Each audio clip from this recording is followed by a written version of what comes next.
Selamat sore, Pak Didi.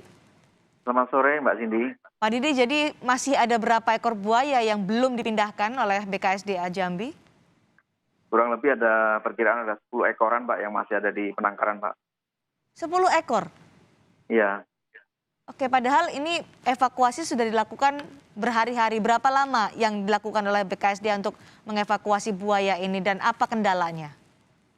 iya, memang dari tanggal 15 September sudah dilakukan evakuasi Mbak. 15 sampai 17 September petugas BKSDA dibantu dengan personil TNI Polri, pemerintah daerah, kemudian masyarakat sudah berhasil mengevakuasi 3 ekor buaya yang ada di Sungai Talang Kerinci. Mhm. Kemudian proses evakuasi dilanjutkan Pak tanggal 23 September sampai dengan 27 September.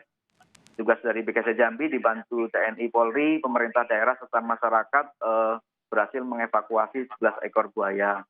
Nah, kemarin kita lakukan istirahat Mbak selama 2 hari, artinya biar teman-teman juga tenaganya pulih kembali. Diperkirakan masih ada 10 ekor buaya yang masih ada di dalam penangkaran. Berarti masih ada 10 ekor buaya yang belum dievakuasi. Apakah lokasi mereka dekat dengan permukiman, Pak Didi? Ya memang kalau kondisi saat ini memang jadinya dekat dengan lokasi pemukiman Mbak. Memang penangkaran ini sudah lama, memang kalau dahulu lokasi penangkaran ini jauh dari pemukiman masyarakat.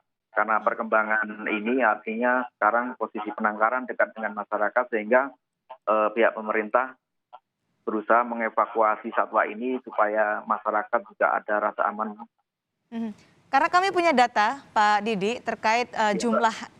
buaya yang belum dievakuasi di Muaro Jambi. Kami dapat informasi masih ada 20 ekor. Kemudian lokasi penangkarannya dekat dengan permukiman warga. Ini kan yang membuat khawatir jika buaya ini keluar dari penangkaran dan menuju ke permukiman warga.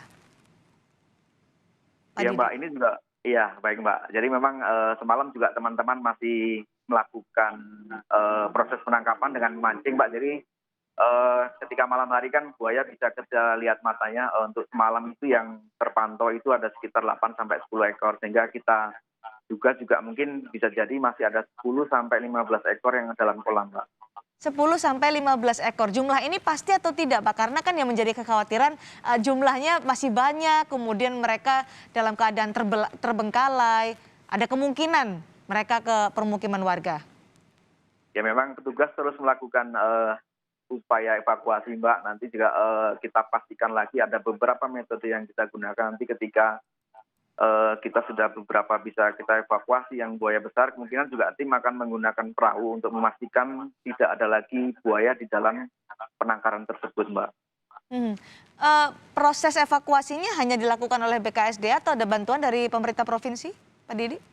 Ada Mbak, jadi memang dalam proses evakuasi ini Mbak, BKSDA Jambi dibantu personel TNI dan Polri, kemudian dari pemerintah daerah membantu, kemudian dari masyarakat setempat juga membantu, kemudian juga dari beberapa komunitas reptil juga membantu proses evakuasi ini Mbak. Kami punya gambar terkait proses evakuasi buaya di sungai dan juga di penangkaran. Pak Didi, kalau melihat ini susah sekali, berat buayanya 300 sampai 400 kilogram.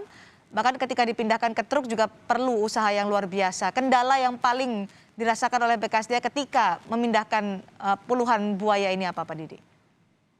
Pertama memang dari ramainya kondisi di lokasi ya Mbak, jadi antusiasme dari masyarakat yang penasaran pengen melihat proses evakuasi itu juga menjadi kendala, sehingga satwanya juga ketika ramai manusia juga dia akan berusaha menghindar, kemudian petugas juga dalam melakukan kegiatan juga khawatir dengan keselamatan masyarakat yang ada di sekitar, sehingga Mhm.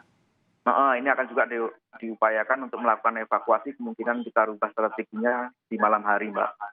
Di malam hari ya proses Ya, evakuasi. Tapi ya. kalau melihat ukuran buaya, kemudian juga mereka dalam keadaan terbengkalai di penangkaran, seberapa bahayanya Pak untuk masyarakat jika didetailkan kembali? Ya memang mengingat panjangnya ini memang yang sudah berhasil kita evakuasi antara 3,6 sampai 4,7 meter Mbak. Memang dan jenis buayanya adalah buaya muara. Memang buaya muara dia berbahaya untuk manusia karena kondisinya sudah besar-besar sekali Mbak. Hmm, oke. Terakhir untuk Pak Didi, bagaimana koordinasi dengan pemilik tempat penangkaran terkait dengan evakuasi ini. Dan pertanyaannya adalah kenapa juga sampai ini bisa terbengkalai puluhan ekor buaya ini? Ya memang untuk evakuasi juga kita lakukan koordinasi Mbak dengan pemilik, artinya kita sampaikan karena prinsipnya di sekitar sudah banyak masyarakat, terus dengan artinya intensitas hujan yang tinggi sehingga kita khawatirkan juga akan ada lagi buaya yang keluar, sehingga akan kita lakukan evakuasi supaya masyarakat juga aman dari artinya kemungkinan buaya akan lepas lagi ke sungai Mbak. Baik, sudah 2 pekan dilakukan evakuasi puluhan ekor buaya di penangkaran Muaro Jambi yang terbengkalai sampai saat ini masih terus dilakukan karena masih ada 10 hingga 15 ekor buaya yang akan dipindahkan. Terima kasih Pak Didi Bakit Kurniawan telah bergabung bersama kami di Kompas Petang.